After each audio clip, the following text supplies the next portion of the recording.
Hi, my name is Natalie Dedwell, and this is The Inspiration Show. Today on the show, we're going to be talking about kindness, what it looks like in your daily life, but also what it looks like in business, and how we can use it to bridge what seems to be a more rising diversity right now, not just here in the US, but around the world. And my special guest is going to be talking to me all about that. But before I introduce her, let me just remind you that if you are watching this show on YouTube, don't forget after you've watched the show to click on the link below the video so that we can get you through the 30-second quiz so we can figure out what's blocking you from success.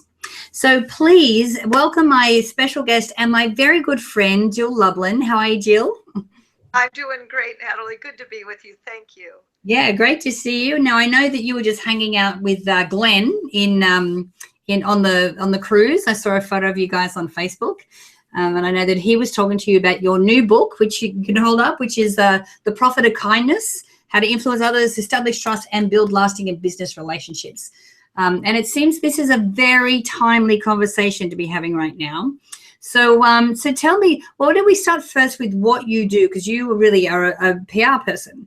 And we, you and I are both founding members of the Association of Transformational Leaders. So we have quite a friendship, but let's tell a little bit about what you do and how you got into writing this book.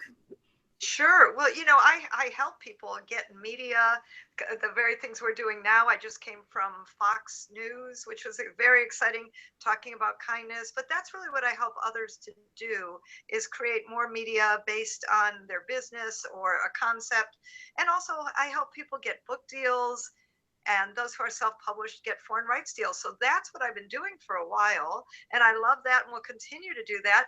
And then one day, my 82-year-old friend, who I always take out because frankly, she's lonely, and she's been my friend for more than 20 years. And I've seen her now into the aging process.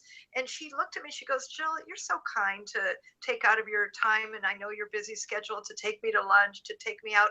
Wouldn't it be nice if more people were more kind?"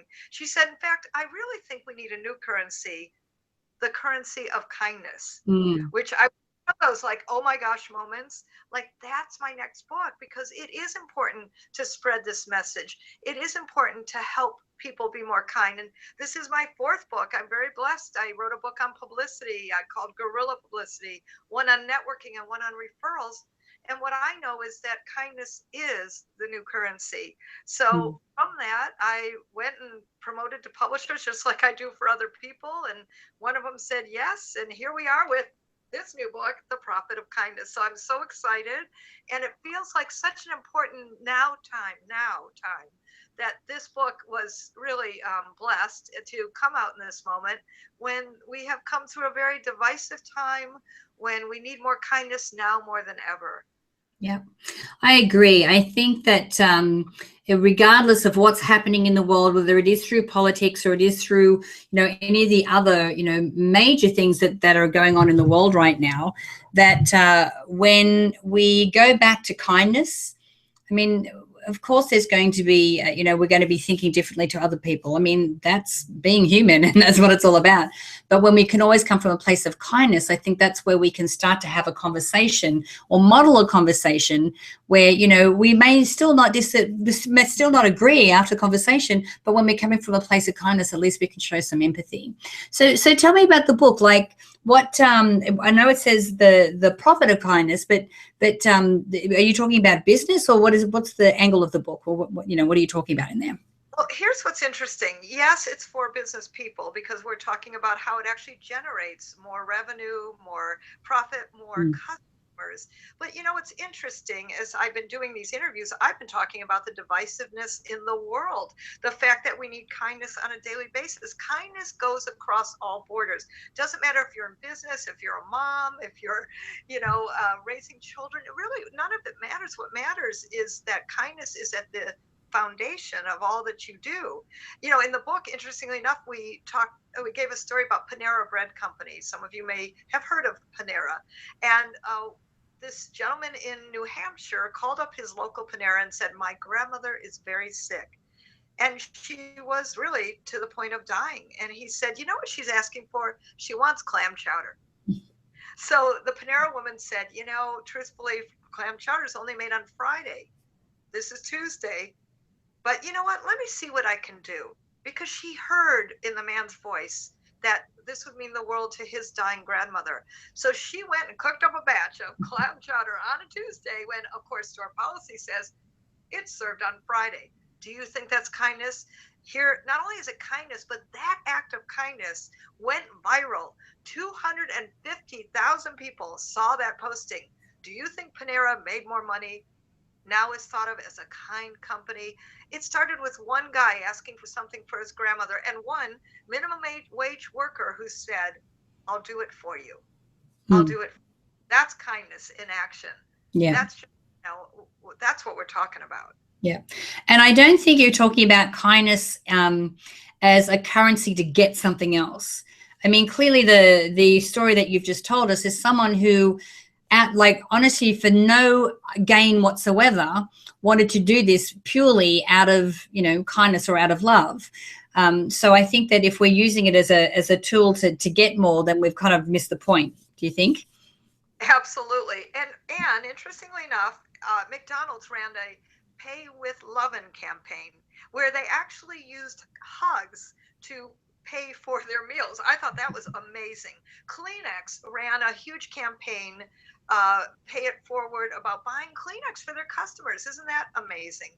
So, what I would tell you is major companies who you all have heard of are using it in their campaigns: kindness, love, compassion, paying it forward as really a new way of marketing, which I think is wonderful and a great, what would I call it, attribute for our society in this moment.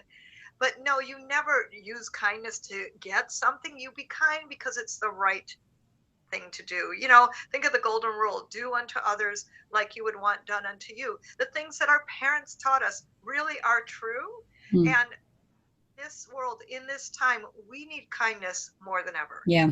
The Kleenex company, like my heroes. So not only are those commercials like tearjerkers, you need to reach for a Kleenex as you're watching their marketing because you're bawling your eyes out. But also they are doing it. I mean, obviously that's part of it, but they are doing it, as an act of kindness as well. So do you also talk about how we can integrate kindness into just who we are, as individuals as well as companies?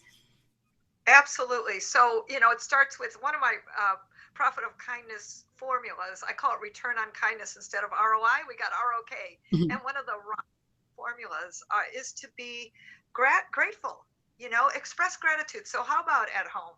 I think honestly, sometimes the ones we love don't always get the best of us, meaning give the best of yourself before you walk out the door. Say thank you to your well, there we go. Say thank you to your siblings. Say thank you to your spouse. Say thank you to your dog and cat, for loving you no matter what. So I think that makes a big difference, is expressing gratitude, compassion. Like when the other day I was on that cruise ship with Glenn, and I was in the spa, thank God. And Actually, one of sorry, the Jill, just while you, let me just have a little chat about something while you get your video back up, because we've dropped out. We can see your thumbnail, which looks amazing. But let's try and get your video back up there again. But I want to circle back and talk about gratitude, because I do believe that gratitude, and we talk about this in the My Movies community, how it should be a daily practice, that we do that. Whether it be writing in your gratitude journal, or for me, my trigger is when I take Bella out for a walk in the morning for her wee walk. That's when I'm walking along the marina and I'm like, I can't help but being gratitude. So sorry, you were saying that, when you were on the cruise last week with Glenn.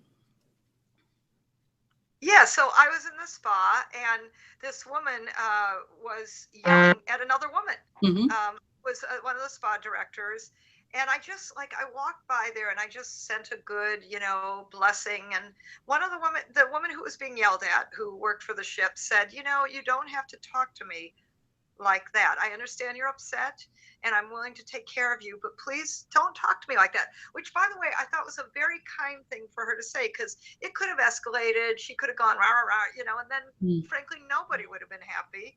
But I think she handled it in a kind way. That's not to say people can walk all over you if you're kind, right? But she handled it well. She said a respectful thing back. We don't always have to agree with each other, as you said earlier, but we do need to be kind. It is the new respect. Yeah. And I think that's also what you're talking about there is setting boundaries, Right. of really like, yes, be kind, but not at the expense of your own well-being or, because, we know being transformational leaders, how we give and we teach and but, we also have an ability to be able to fill our own cup. And I think that, that's also an important component of this as well, don't you think?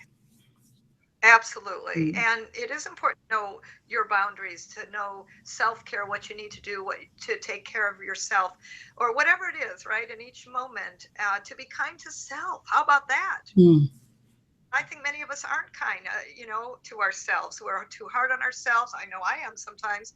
Or I don't integrate some self-care when I most need it. Go take a bath, right?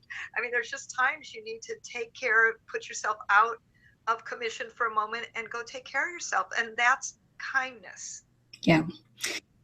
Walking out of a room when your spouse is upset, or as I like to say to Steve, let's go to our own corners. Let's just take a moment and go to our own corners. That happens in families, that happens with our spouses, our loved ones, our friends. Yeah. I was at a conference last week, and one of the things they were talking about with couples is that the number one thing, what was it? It was contempt was like the number one thing that was the breakup between couples. But with only just, a small amount of work together and really, discovering what it is that the other person wanted and coming from a place of kindness would completely change a marriage around. So it sounds like, this is applicable not just to business, but to our personal life, to our relationships, to our families, and just, making a commitment to show up in kindness every day can make a massive shift in our life. So tell me, in the book, what's one of your favorite stories that you share in there of that, what you've seen that's really opened your heart about it? What is a great example of kindness that's been shown in the world?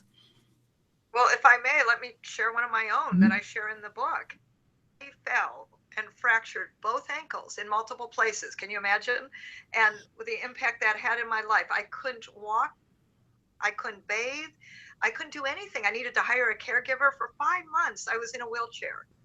And I called up my coach because I believe in coaching and staying, at the top and being with wonderful people like you and staying invested in learning and growing.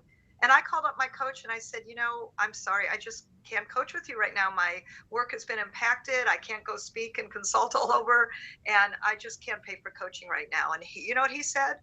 Mm. Jill, don't worry about it. I know who you are and I believe in you, and we're going to keep coaching because you need to get back on your feet, literally, physically, figuratively, spiritually, all of the above, right? Because I was in tears and I was traumatized, as an injury will do to you. And so, bless his heart, he stood by me for those 5 months. He coached me, continued to stay with me. And you know what? Here we are. Actually, in total, I've already worked with him already, I think about 10 years. I mean, really a while. And we are 12 years into our relationship. And I've continued to invest with him. I've continued to send people to him. I will always speak about him. And he's in my book. Do you think that we keep it going? Of course. So kindness keeps going. He didn't do that because of any particular reason, except that he believed in me and he's kind, period, end of story. And that, my friend, is what kept our relationship going, has made me such a loyal customer to him, has helped me spread the word about him, and frankly features him in the first paragraph of my stories, opening it up with that act of kindness, because that's how powerful acts of kindness are. Think about this in your lives, all of you, as you're watching this. The things that people do for you that truly are kind, that are given because it's from their heart. It's from something that they look at you and they go, well, here's what I want to do for you in this moment. It could be at the, FedEx. It could be at your local restaurant. It could be anywhere you are in the world in each given moment. But somebody does an extra act of kindness, and you always remember it, don't you? And Mm. typically we're loyal to that company, to that person, whatever it is, because of who they are. That's the point. Open your heart and see where you can be more kind to others. Absolutely. And I also think that another place that that we should make a commitment to being kind is whenever we're posting something online. There is a lot of rhetoric Yes, out please. there, and I think there's a lot of knee-jerk reactions to things and very emotional reactions. But again, you don't have to agree with anything. But if you're posting something, post something from a space of kindness. Even though it may be in opposition to what it is that the opinion that you've just seen. Jill, thank you so much for joining me today. I'm really looking forward to reading your book, actually. It's very exciting. So where can we send people to get hold of you and the book and to get on board with that? Well, thank you. So I'll check. Here's the cover again. Go to profitofkindness.com. Profitofkindness.com. Go check it out. We will give you all kinds of fun bonuses. And then if you have any need to talk to me about anything that I can help you with or ways that I can support you, please send us an email to support@JillLublin.com. And maybe you can put that on the screen, support@JillLublin.com. Lots of L's in there, but happy to help in any way I can. Wonderful. So guys, thanks again, Jill, for joining us today. Now, guys, if you are watching this online, just click the banner to the side. It'll take you through straight to Jill's site so you can get your hand on the book. If you're watching it on the app, click the banner underneath. Also, share this video. Let's get the word out there. You can do that by clicking the Facebook and the Twitter share buttons on this page. And don't forget, take the quiz, 30-second quiz that's beneath the video if you're watching this on YouTube, so we can figure out what is sabotaging you from success and get rid of that once and for all. And of course, if you're watching this online, leave your email so we can send you the Manifesting with the Masters video e-course. So until next time, remember to live large, choose courageously, and love without limits. We'll see you soon.